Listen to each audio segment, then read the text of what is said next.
Some presences heal. Others, just by entering a room, disorganize everything around them. And there is a rare type of soul that does both at the same time. Carl Jung once said, "No one becomes enlightened by imagining figures of light, but rather by becoming aware of darkness." So, why does your light attract and repel at the same time? In this video, you will understand why your presence is a mirror and why so many people run away from it. You don't bother people because you're dark, or arrogant, or strange. You bother people because you dare to be authentic. In a world that profits from masks, being free bothers those who are prisoners of systems, of expectations, of unresolved traumas. The freedom of a truly awakened human being can cause envy or repulsion because it reminds others of the chains that still bind them. Maybe you're the one who walks into a room and notices sideways glances, awkward silences, a kind of unease floating in the air. Not because of arrogance, not because of hostility, but because of who you are. This experience has a name and deep roots in the human psyche. The light that reveals the shadow. When someone has an authentic, strong, ethical, and free presence, they inevitably mirror what others hide or avoid facing. This mirror is violent to the ego because it reveals, without words, the masks that many carry. Carl Jung, Swiss psychiatrist and founder of analytical psychology, offers us a key to this mystery. He writes, "What we deny in ourselves, we end up hating in others." Carl Gustav Jung, The Ego and the Unconscious. In Jungian language, you may be embodying the archetype of the enlightened one, the one who has crossed his own shadows and begun to carry a transformative presence. And herein lies the paradox: too much light can blind. The closer a person gets to consciousness, inner truth, and psychic wholeness, the more intensely he activates, in himself and in others, that which has been repressed, forgotten, or denied, the shadow. For Jung, the shadow is everything that the ego refuses to acknowledge as part of itself: instincts, impulses, emotions, personality traits that we judge unacceptable, ugly, dangerous, or morally wrong. The shadow is that part of the personality that a person does not wish to be. Carl Jung, Ion, studies in the symbolism of the self. It is not necessarily evil. It is simply the unlived side of the psyche. And the more we try to appear enlightened, kind, or righteous, the more the shadow gathers deep within. Those who have not integrated their shadow tend to project it onto close figures who represent what has been repressed. Thus, when encountering a person who lives authentically and in an integrated way, the other person may feel inexplicable envy or hostility. Judging, criticizing, or trying to diminish the enlightened person, feeling uncomfortable, as if they were being exposed. It is as if the presence of the other person activates a psychic mirror, forcing the person to confront what they have tried to hide from themselves. The enlightened person does not provoke the shadow of the other person directly, it simply exists. The discomfort that this generates is an invitation to inner growth, if it is accepted with courage. As Jung said, "What we deny in ourselves, we find along the way." In other words, the shadow awakened by the other person is, in fact, an opportunity to see oneself more deeply. From another perspective, the light here represents consciousness, self-knowledge, personal truth, the lucidity that comes from the inner journey. When someone goes through a process of deep self-knowledge, integrating their shadow, recognizing their light and darkness, and living authentically, this person becomes a living presence of wholeness that represents expanded consciousness, clarity, and authenticity, and unconsciously illuminates the shadows of those around them. They reveal, through contrast, what others have not yet faced within themselves. However, as Jung warns, this light has a price. One does not become enlightened by imagining figures of light, but by making the darkness conscious. Carl Jung, Archetypes and the Collective Unconscious. True light is not an escape from the shadow, but an encounter with it. It is not idealization, it is radical acceptance of who we are, including what we do not like about ourselves. Therefore, here we are talking about a personal search for the congruence of the psychic A.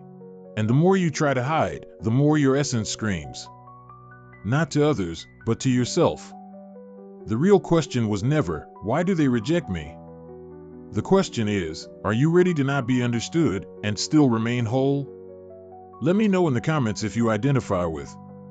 Immanuel Kant, philosopher of reason and ethics, argued that human beings should be ends in themselves, never instruments. This seems simple. But in practice, being an end in themselves, that is, living based on internal principles and not external approval, is an affront to a society shaped by utilitarianism and appearance. Immaturity is the inability to use one's own understanding without the guidance of another. Kant, answer to the question, what is enlightenment? The uncomfortable authenticity. Nietzsche, another fundamental thinker, said, and those who were seen dancing were judged insane by those who could not hear the music. You dance to another music, and those who do not hear try to silence your steps. So, why do you disturb? Because you have the courage to be whole where everyone prefers half. Because your light is not performative, it is true. And because your presence disorganizes the masks of others. But this is no reason to be silent. It is the call to lead silently, as do those who do not need to prove who they are. You are not wrong. You are ahead. You are not a problem. It is an invitation to consciousness. The question has never been just about how others react to your light, but about how you react to the power you have. Because, many times, you also run away. You also sabotage yourself. You also feel guilty about shining too much light, as if living in intensity were a mistake. But what is more dangerous than being light? Is trying to erase yourself to fit into the darkness of others. So the next time someone backs down from you, don't apologize for the light you carry, or for the shadow you reveal. Just remember, some souls exist to awaken others. And sometimes that starts with discomfort. As you become more lucid, more whole, you will inevitably touch the collective unconscious around you. Your growth illuminates the shadows of others, and not everyone wants to see what they hide. Manipulating the light, the guiding light. The rejection you feel should not be considered a punishment. Perhaps it is a clear sign that your journey of individuation is working, as Jung predicted. In this way, we can develop a way of behaving in the face of the difficulties discussed above, this attack that may come from the other person's repressed shadow in the form of some uncomfortable situation. Now you know why this happens. Someone who embodies the archetype of the enlightened one, according to Jung's analytical psychology, is not only an awakened being, he or she is also an ethical guardian of consciousness. There is nothing wiser and more high-spirited than taking responsibility and guiding the other, with small gestures of greatness and compassion. Acting with wisdom, compassion, and firmness. Here is how he or she can behave to benefit both. Not judging the shadow that manifests itself in the other. He or she knows that everyone has inner darkness and that projection is a natural mechanism of the unconscious. This silent recognition already creates a space where the other person can begin to see his or her own shadow without feeling attacked. Illuminate gently. Do not force revelations, but offer presence and clarity, as if to say, "Here I am." If something about me bothers you, perhaps there is something inside that needs to be seen. When the other projects, with anger, envy, rejection, the enlightened one should not react aggressively back or withdraw. Stay centered, observing with equanimity. This prevents the other's shadow from creating more shadows in oneself. This self-control, combined with empathy, disarms tension and can open space for a transformative experience. Don't try to do the inner work for the other person. Just offer the possibility, through your own example and presence. Awakening is not imposed. It is acquired through contagion and exposure to light. Not everything needs to be said.